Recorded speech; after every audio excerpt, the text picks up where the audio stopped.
दोस्तों, यदि आपसे कोई पूछे कि आपका घर कितना बड़ा है तो आपका जवाब क्या होगा? वैसे यदि आपके गांव या आपके शहर के बारे में पूछा जाए तो आपका मोहल्ला ही अपना घर होता है।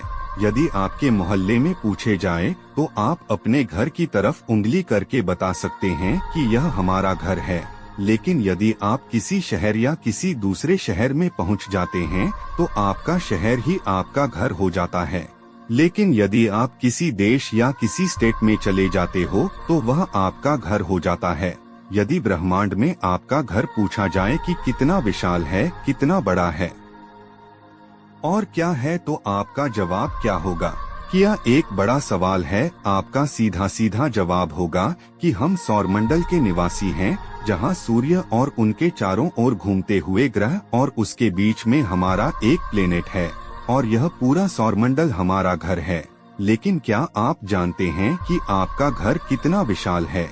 इसे आप कभी 40,000 सालों में भी नहीं पार कर पाएंगे, इतना विशाल है आपका घर। आज हम संपूर्ण सौरमंडल के ही बारे में जानेंगे और जानेंगे कि कितना विशाल है हमारा घर। क्या आप जानते हैं कि पिछले 5 अरब सालों से ही सौरमंडल हमारा घर है। यहाँ पर पृथ्वी और अन्य सभी ग्रहों का जन्म हुआ है। सूर्य के बनने के बाद बची हुई धूल और गैस के बादलों से हमारी पृथ्वी और बाकी के एलिमेंट बने और धीरे धीरे ग्रहों एवं उपग्रहों के एटमॉस्फेयर बने और सभी ग्रह में केवल पृथ्वी पर ही जीवन पनप पाया है। आज पृथ्वी पर हम करोड़ों जीवन की प्रजाति को देखते हैं, जिसमें इंसान भी शामिल है।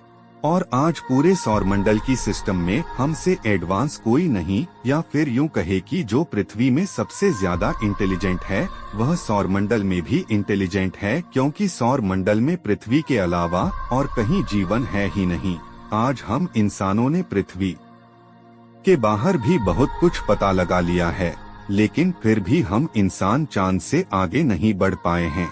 पृथ्वी से लगभग 4 लाख किलोमीटर की दूरी पर मौजूद चंद्रमा की लास्ट बाउंड्री है, जिसे आज तक इंसानों ने अपने आँखों से देख पाए हैं, जिसे हम छुपाए हैं और वहां तक पहुंच पाए हैं।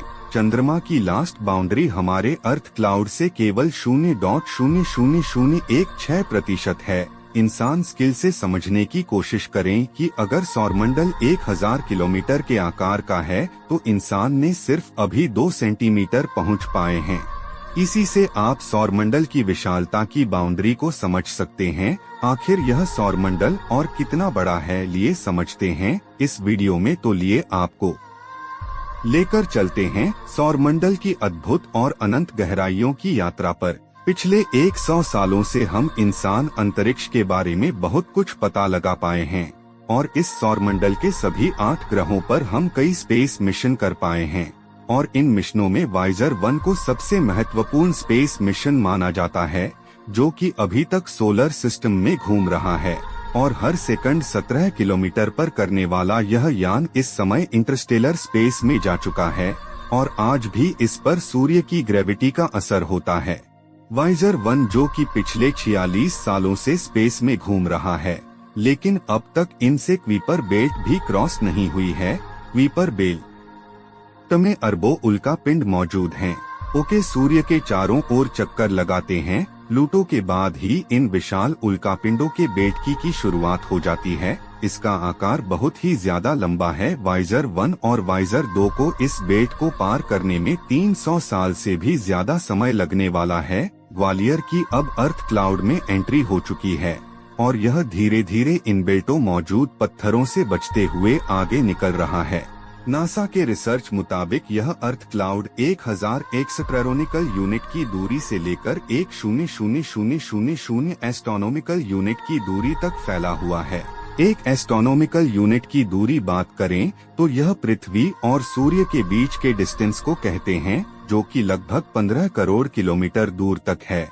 आज से 300 साल पहले वाइजर सोलर सिस्टम के बाहरी क्षेत्र में एंट्री करेगा और फिर 40,000 सालों तक इस घेरे को पार करने में लगा देगा। कितने सालों में यह वाइजर सूर्य के ग्रेविटी के प्रभाव से मुक्त हो पाएगा और ब्रह्मांड में हमेशा के लिए भटकता रहेगा। दोस्तों, वाइजर के 70 किलोमीटर प्रति सेकंड की रफ्तार से चांद पर तो पहले ही 6 घंटे में पहुंच जाएंगे, लेकिन सौरमंडल को क्रॉस करने में वाइजर 1 से आपको 40,000 सालों से ज्यादा का समय लगने वाला है। अब आप इस बात से सोलर सिस्टम के विशालता और उसके फैलाव का अंदाजा लगा सकते हैं। दोस्तों, वाइजर 1 और वाइजर 2 दोनों सोलर सिस्टम में मौजूद सभी ग्रहों को एक्सप्लोर करने के लिए भेजे गए थे। आने वाले समय में इंसान खुद ही सोलर सिस्टम के ग्रहों पर जाकर एक्सप्लोर करने वाला है। दोस्तों, आज की टेक्नोलॉजी के साथ हम सोलर सिस्टम के ग्रहों पर मिशन करें तो आने वाले 100 सालों में कोई इंसान अपने जीवन काल में कहां तक पहुंच सकता है। सबसे बड़ी समस्या तो आज के रॉकेट की स्पीड है, जो कि हमें बहुत ज्यादा धीमा बना देती है। स्पेस में परिक्रमा कर रहे चांद और ग्रह भले ही रात में बहुत ज्यादा पास में दिखाई देते होंगे, दरअसल में यह बहुत ज्यादा दूरी पर होते हैं। भले ही चांद की दूरी बहुत कम मानी जाती है, लेकिन यहाँ पर भी पहुँचने में लगभग 1 महीने का समय लग जाता है, क्योंकि आज के आधुनिक के रॉकेट सीधा हमें चांद पर नहीं ले जा सकते। इसलिए हमें पृथ्वी की ग्रेविटी का सहारा लेकर आगे बढ़ना पड़ता है और फिर हम 4 लाख किलोमीटर तक की दूरी चांद तक कर पाते हैं। रॉकेट का बहुत सारा फ्यूल तो अंतरिक्ष तक करने में ही खत्म हो जाता है, इसलिए पृथ्वी के लगातार परिक्रमा करते हुए चांद की ग्रेविटी तक पहुंच जाते हैं और फिर चांद की परिक्रमा करते हैं हुए अपनी स्पीड को काम करके लैंडिंग करते हैं। और अगर मंगल पर जाने की बात करें तो यहाँ पहुँचने हमें 7 महीना का समय लग जाता है, ताकि सबसे छोटा समय तब होता है जब मंगल ग्रह और पृथ्वी एक दूसरे के समीप होते हैं। तो अगर हम इस समय में यहाँ नहीं जाते तो हमें 26 महीने का इंतजार करना पड़ेगा। आज के समय में रॉकेट में 40,000 किलोमीटर प्रति घंटे की स्पीड से अंतरिक्ष में लेकर जाए तो हमें सही समय सही ग्रह का अलाइनमेंट करना बहुत जरूरी होता है, नहीं तो हमें फिर से कई साल गवा देंगे। वाइजर 1 को लॉन्च करने के पीछे भी इन्हीं सब ग्रहों का बहुत बड़ा अलाइनमेंट था। उसे समय सभी ग्रह एक ही लाइन में अलाइन थे, इसलिए वाइजर 1 को सक्सेसफुल बनाना बहुत आसान था। इंसानों को मंगल ग्रह पर भेजने का प्लान वैज्ञानिकों के पास है, लेकिन बात अगर बृहस्पति और शनि पर जाने की बात आए, यहाँ वैज्ञानिक इंसानी मिशन से दूर रहते हैं। यहाँ पर मिशन केवल हमारे द्वारा बनाए गए प्रोब ही कर सकते हैं। बृहस्पति पर अब तक कई मिशन भेजे जा चुके हैं। पृथ्वी और चांद की दूरी का अगर 1000 गुना दूरी पर मंगल है तो इससे 2.5 गुना ज्यादा दूरी पर बृहस्पति ग्रह है। यह सभी रॉकेट प्लेनेट की तुलना से दूर है। गैस से बने होने के कारण इस प्लेनेट पर कोई प्रोब लैंड भी नहीं हो सकता। सोलर सिस्टम का दूसरा सबसे विशाल ग्रह शनि है, जो कि हमसे काफी ज्यादा दूर है। वैज्ञानिक वाइजर 1 और वाइजर 2 से इस पर मिशन भी कर चुके हैं, लेकिन शनि ग्रह पर सबसे पहले जाने का सटीक मौका कैसिनो को मिला था। यह प्रूफ साल 1997 में लॉन्च किया गया था। इसने 6 साल 261 दिन लगाकर शनि ग्रह पर पहुंचने में सबसे कम समय में पहुंचने में सफलता हासिल की थी। अगर आपको यह लग रहा है कि यह यान सीधा पृथ्वी से शनि ग्रह पर पहुंचा होगा, लेकिन ऐसा कुछ भी नहीं है। ऐसा कोई रॉकेट नहीं है जो 6000 किलो के प्रोब को सीधा शनि के ऑर्बिट में पहुंच पाए। इसलिए नासा को जब कैसिनी को शनि पर पहुंचाने के लिए कई ग्रहों के ग्रेविटी की मदद लेनी पड़ी।